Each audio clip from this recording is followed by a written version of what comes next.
So let us revise limits to growth in the context of societal collapse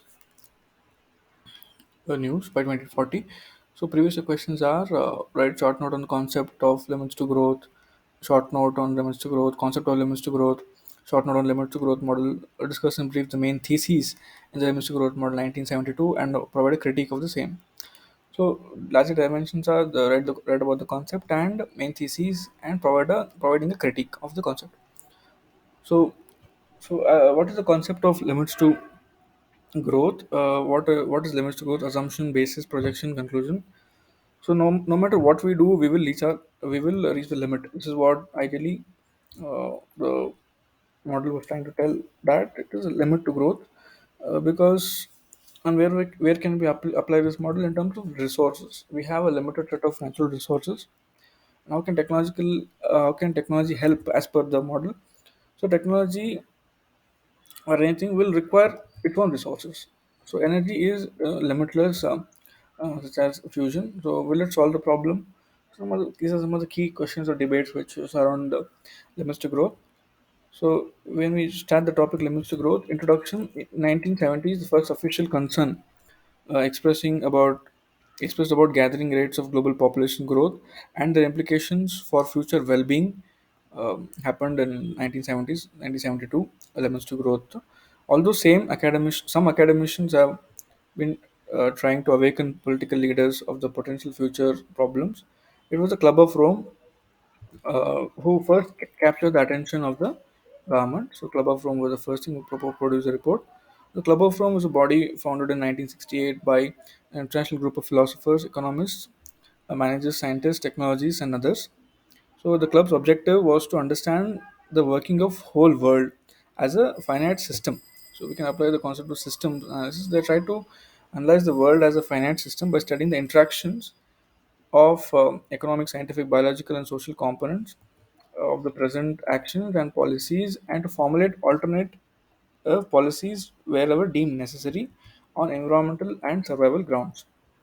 So the meeting of Club of Rome in 1970 resulted in appointment of an international investigation team under Professor Dennis Meadows. So Dennis Meadows headed this. So they were asked to analyze the five basic factors that determine and therefore and ultimately limit growth on this planet. So, what are those five basic factors? And then the findings were published in 1972 under the title Limits of Growth. So, as we read now about the limits to growth, so limits to growth model looks at the dynamic interaction among the five variables. So, these five variables you must always keep in mind. They are formed syllabus heads also. One is the population, next is agriculture production, then is the natural resources, industrial production, and the negative externalities because of this is pollution. So these are the five variables. So assumptions of the model are that there's a finite stock of resources, especially non-renewable resources, and the finite amount of land is also limited that can be used to grow food, and there's also finite capacity of the environment to absorb pollutants. So environment also has a limit. So and also a finite yield of food that can be obtained from each unit land. So considering such limits, exponential growth of population, pollution, and industrial output, as long as resource supplies and interaction between the variable in the system. So these are the assumptions, and forms of technological changes are built into the model, provided there is a paying capacity and environmental technology. So they've taken into assumptions these things, these finite elements, growth also, and technological changes also. And by these, they have given the projection that the present population growth. The first projection was that a present population growth and the industrial for first question which they asked based on this assumption is that present population growth and industrial output would continue. This is the first projection, whether the present population growth and industrial output would continue. So what is the result and projection? So after 2000, non-renewable resources depleted, scarcity of the food, death rates, and rise of population crashes. So this is the first projection. What population growth and industrial output continue is what they said. But this didn't happen. Second question two was technological advances double.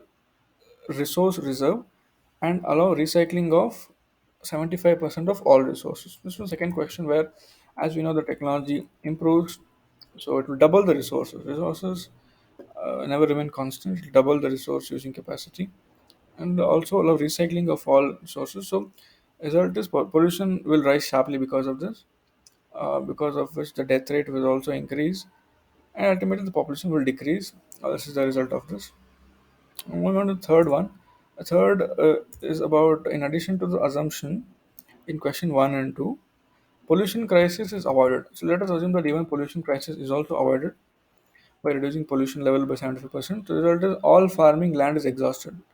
Even though you have avoided pollution, the farming land is exhausted, the per capita food supply declined, and the population also declined. So this is next level.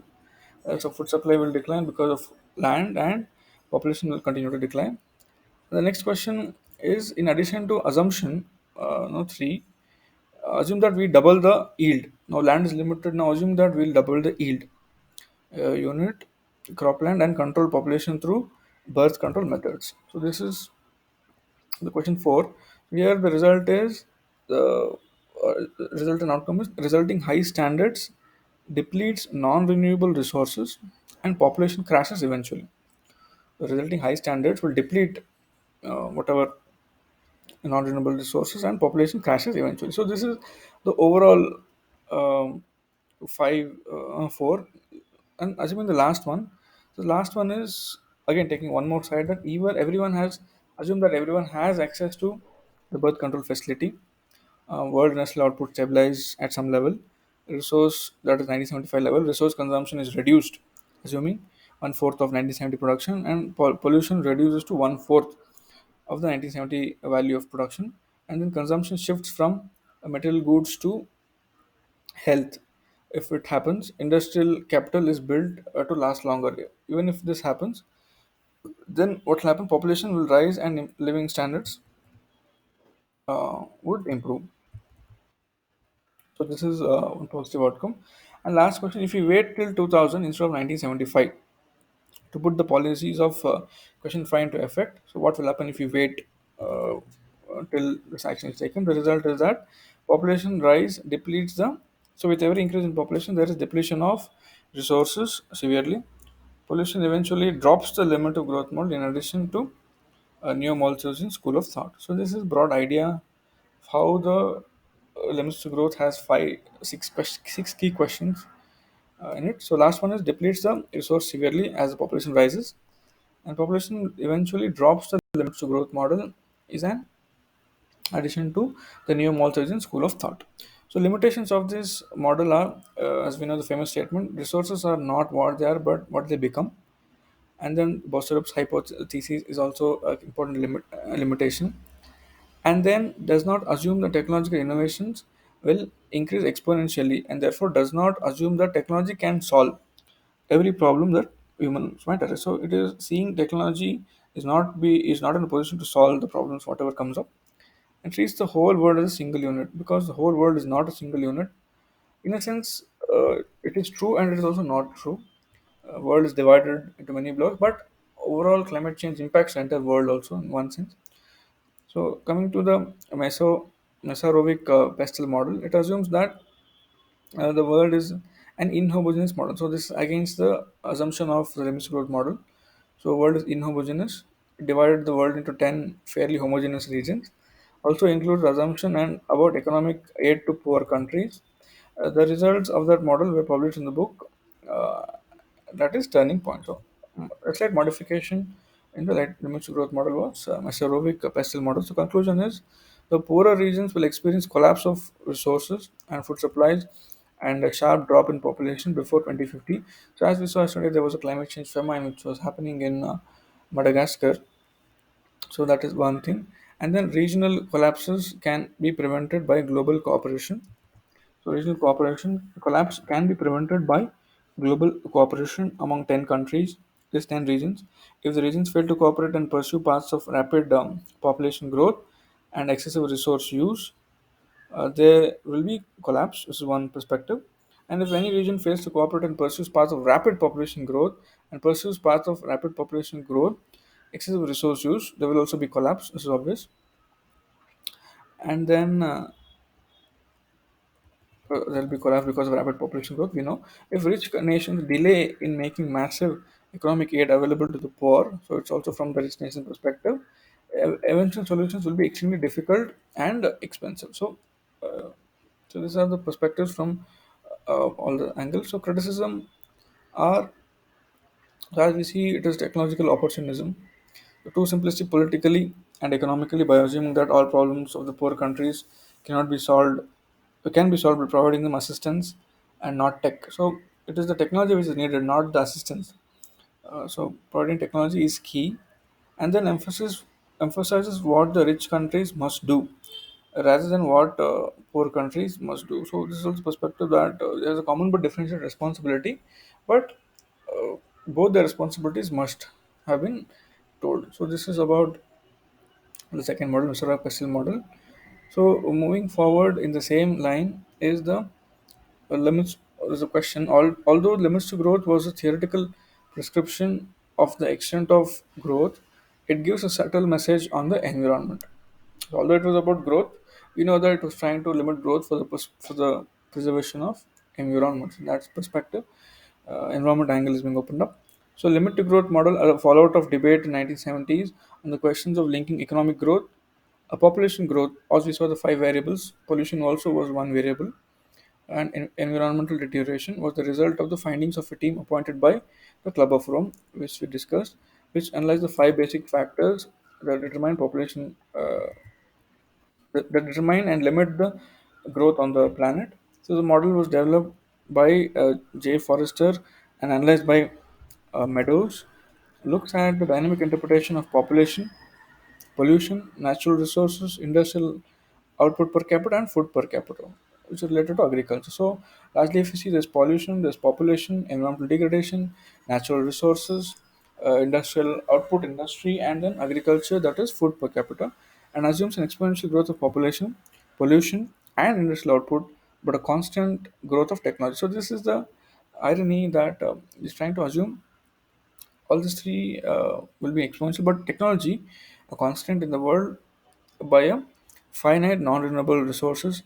So these are finite, as we saw in the assumption. Non-renewable resources, arable land, environment's pollution absorbing capacity, and yield also to some extent. So the model projected five different scenarios assuming growth. As we saw, it's different combination of factors, considered solutions to fallout of growth in these factors, and found high interdependencies in these factors. So changes to single factors push the problem on other factors, and technological advances only lessen the final collapse of population due to food crisis, which is inevitable. This is what line of thought comes, and then ultimately there is interdependence among these variables. Inevitable if the growth in industrial societies continued by early 21st century. The model in addition to model in addition to neo-Malthusian, it fails to consider that resources are not what they become. So it treats the whole world as a single unit, and does not assume an exponential growth in tech. So, but technology can also be a panacea in one sense, but it can also be a cause of the problem. So, concept of limit to growth means, so it is limiting the what the carrying capacity of environment is limited. First thing from environment perspective, environment has a limited carrying capacity, which we must understand, and then emerging concept related to global warming uh, is limited. There is finite capacity of environment to absorb pollutants. It cannot absorb pollutants indefinitely. And then there is rising environmentalism and environmental movements to spread awareness to halt the growth. So already we discussed about one article in which there was push for degrowth in the context of IPCC report. Even if we find limitless source of energy, we will run into limits. So there is limit for everything. This is what the overall idea of this is. One more application in this is about the cornucopian approach of beyond limits growth, which is the technological perspective, a beyond limit approach. So cornucopians are a beyond limit approach. The cornucopians are what they're the believers of the horn of plenty. They believe technology can give solution, and then there's no moral practical need for protecting environment or limiting exploitation. They don't consider any such moral imperative. So Julian Simon and Herman Kahn rejected that population growth is problematic. So population growth is never problematic, is what Julian Simon and Herman Kahn says, because resources are finite. There is limited carrying capacity on Earth. This is a problem, is what they told. Population is not a problem. Resources finite, yes, they acknowledge. There is limited carrying capacity on the Earth. That is also acknowledged. So Gareth Harden, in analysis of carrying capacity in relation to environmental social goods, social goals, such as a clean air, clean water, points that without regulations there will be destruction of common goods. So there must be regulation of common goods. That's why the term tragedy of commons comes up. Shared by all but owned by none. This is common goods. So it must be, responsibility must be fixed and they must be properly regulated. Otherwise they will degrade. The cornucopians reject this argument and follow Adam Smith's invisible hand logic of market force. The market has the potential to correct itself. This is what cornucopians believe. In environmental optimists, resources are not what they become. Resources are not, no, they become. So in tune to growing needs and demands technology. So resources is what they become. They are not what. So ultimately, any resource, as a as per the technological evolution, they change over a period of time based on needs and demands. So clearly, supporters of beyond limit